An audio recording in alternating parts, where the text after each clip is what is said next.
ہم نے انسان کو محنت اور مشقت ہی میں پیدا کیا. محنت، مشقت، تکلیف یہ ہر انسان کا مقدر ہے، کرنی ہی ہے. فرق صرف یہ ہوتا ہے کہ کسی کی مشقت اور محنت جسمانی زیادہ ہے، اینٹیں ڈھو رہا ہے غریب، کسی چلا رہا ہے.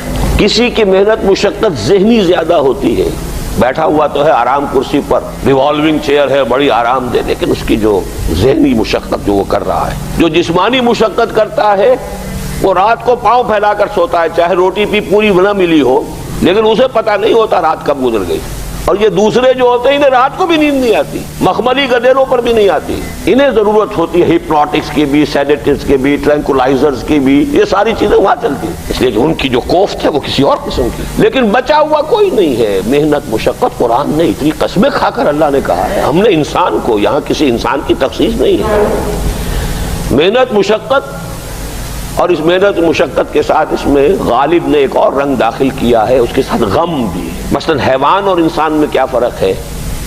بیل ہے، کولو چلا رہا ہے، مشقت تو وہ بھی کر رہا ہے. بار برداری کا اونٹ ہے، بوجھ ڈھو رہا ہے ادھر سے ادھر تک، محنت تو وہ بھی کر رہا ہے. انسان محنت بھی کرتا ہے، مزید اس کو رنج اور غم جو سابقہ اس کو پیش آتا ہے. بیل کو پتہ بھی نہیں ہوگا میری کو اولاد بھی ہے، نسل بھی ہے، وہ کوئی بیمار ہے، کس حال میں ہے.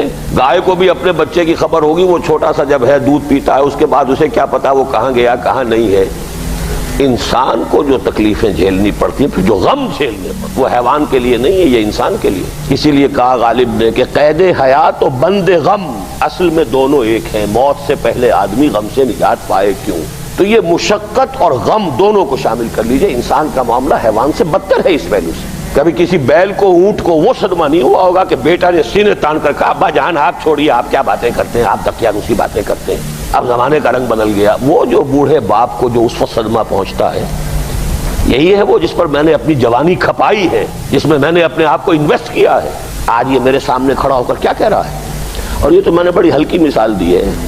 گالیاں دینے والے بھی ہیں، ماں باپ کو قتل کرنے والے بھی ہیں. مرتا نہیں ہے بڈھا کہ یہ مرے تو مجھے یہ ساری جائیداد ملے اور مجھے آزادی حاصل ہو. اے انسان، تجھے مشقت پر مشقت جھیلتے ہوئے، محنت پر محنت کرتے ہوئے ہی آگے بڑھنا ہے، اور پھر اپنے رب کے حضور میں پیش ہونا ہے. یہ اور مصیبت ہے. کسی اونٹ اور کسی بیل سے محاسبہ نہیں ہے وہاں.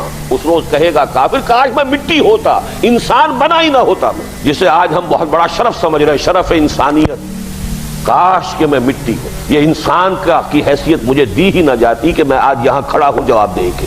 حضور نے فرمایا کل نفس یغدو فبائع نفسہ فموتقھا وموبقھا. ہر انسان جب صبح آنکھ کھلتی ہے، رات کے سونے تک وہ اپنے آپ کو بیچتا ہے. کوئی جسمانی مشقت اپنی بیچ رہا ہے، شام کو 100 روپے لے کر آیا ہے، اس نے اپنی جسمانی محنت بیچی ہے نا. کسی نے اپنی ذہنی محنت، ذہنی صلاحیت بیچی ہے، چاہے وہ ڈاکٹر ہے، چاہے انجینئر ہے، کوئی اور ہے، وہ اپنی ذہنی صلاحیت بیچ رہا ہے بیٹھا ہوا اپنے کلینک میں، اپنے آفس میں. بائع نفسہ، اپنے آپ کو بیچتا ہے. یہ بیچنا تو ہر ایک کا ہے، ہر شخص بیچ رہا ہے اپنے آپ کو. کوئی بدبخت وہ ہے جو یہ ساری مشقت جھیل کر بھی رات کو جہنم لے کر آیا ہے. گھر مشقت بھی جھیلی اور لے کر بھی آیا آگ کے انگارے، اس لیے کہ حرام کاروبار کیا. کوئی وہ ہے جو اس مشقت کے بعد اپنے نفس کو جہنم کی آگ سے چھٹکارا دے کر آتا ہے. بیچا، جائز جگہ بیچا، جائز طریقے سے بیچا اس نے بھی، محنت اس نے بھی کی، مشقت اس نے بھی کی، لیکن اس نے اپنی مشقت کے نتیجے میں اپنے آپ کو برباد کر لیا. تو جب آزمائش میں کوئی پڑے گا تو پتا چلے گا نا کہ کھرا ہے یا کھوٹا ہے. آزمائش میں نہیں آیا، امتحان میں نہیں آیا، کوئی تکلیف آئی نہیں، تو وہ کھرے اور کھوٹے گڑمڑ رہیں گے، ملے جلے رہیں گے. دودھ کا دودھ اور پانی کا پانی جدا نہیں ہوگا. کیا لوگوں نے یہ سمجھا تھا کہ وہ چھوٹ جائیں گے صرف یہ کہنے پر کہ ہم ایمان لے آئے اور انہیں آزمایا نہ جائے گا؟ ہم نے تو آزمایا ہے ان سب کو جو ان سے پہلے آئے. تو یہ تو یوں سمجھیے کہ اس راستے کا ایک مستقل معاملہ ہے.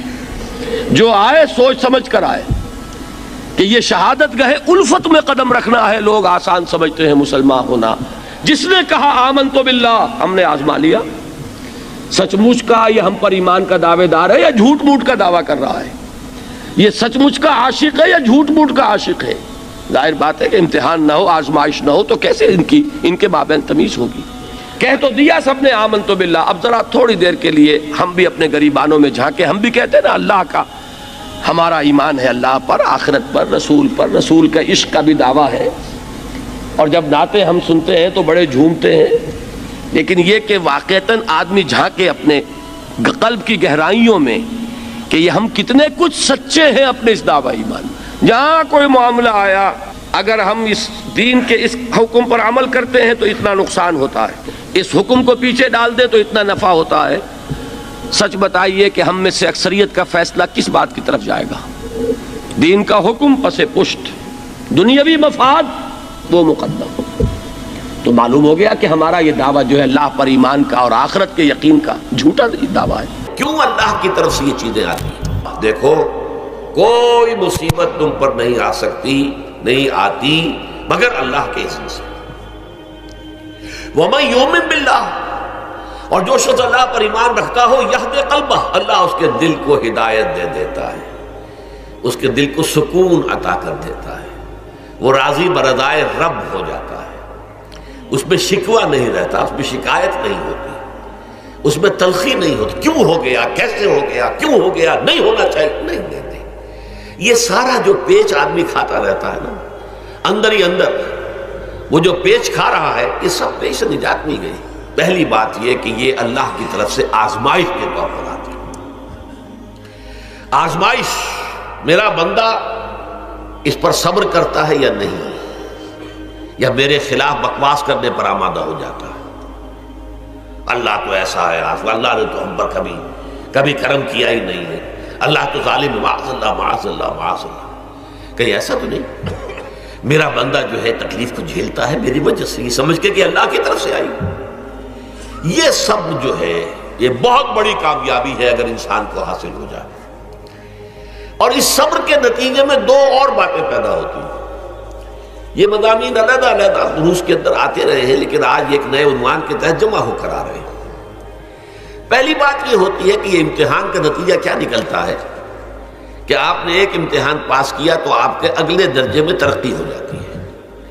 5ویں کا امتحان پاس کر لیا نا تو 6ٹھی میں جائیں گے، اب 6ٹھی کا امتحان پاس کریں گے تو 7ویں میں جائیں گے، 7ویں کا پاس کریں گے تو 8ویں میں۔ درجہ بدرجہ انسان کی دینی، ایمانی اور روحانی ترقی کا ذریعہ یہ آزمائش ہوتی ہے۔ جتنا اس میں صبر ہوگا، جتنا اس میں تسلیم و رضا جو ہے آپ حاصل کرتے جائیں گے تو آپ کے درجے بلند ہوتے چلے جائیں گے۔ آپ کا امتحان کڑے سے کڑا آئے گا، بڑے سے بڑا آئے گا، مشکل سے مشکل تر آئے گا۔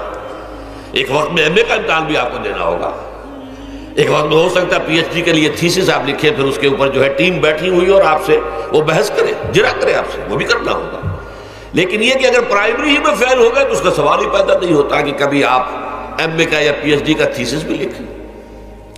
اور اسی کو دوسرے انداز میں کہا گیا ہے قرآن مجید میں، وَلِيُبْلِيَ الْمُؤْمِنِينَ مِنْهُ بَلَاءً حَسَنًا۔ اصل میں ابلا کہتے ہیں، بلا یبلو جو ہے عربی زبان میں آتا ہے آزمانا۔ خلق الموت والحیات لیبلوکم ایکم احسن عملا، یہی معنی ابتلا کے میں، ابتلا یبتلی آزمانا۔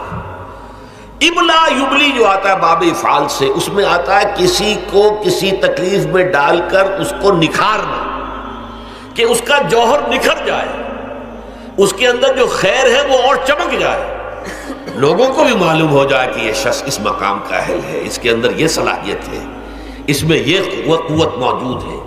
تو یہ گویا کہ اہل ایمان کی صلاحیتوں کو نکھارنے کے لیے اور ان کے درجات کی ترقی کے لیے بھی اللہ تعالیٰ دنیا کے اندر یہ مصیبتیں اور امتحانات جو ہیں آزمائش کے حوالے سے افراد پر بھی اجتماعی طور پر بھی لاتا ہے۔ اور ایک اس کا اور بھی ہے، اہل ایمان پر اس طرح کے ابتلاء و آزمائش کی ایک نوعیت اور بھی ہے، اور وہ یہ ہے کہ جو بھی آپ سے غیر ارادی طور پر یا یہ کہ آپ نے کوئی گناہ ارادی طور پر بھی کر لیا، اللہ تعالیٰ اس کی سزا اسی دنیا میں دے کر آخرت کی سزا سے محفوظ کر دیتا۔ گویا کہ اس سے بڑا خیر کیا ہوگا؟ یہاں کی سزا کیا ہے؟ جھیل لیا آپ نے، بخار آ گیا، ٹانگ ٹوٹ گئی، چلیے 3 مہینے آپ بستر پر پڑے رہے نا، اور کیا ہوا؟ کچھ نہیں۔ لیکن یہ کہ آخرت کی سزا ملتی بہت عظیم ہوتی، لہذا کفارہ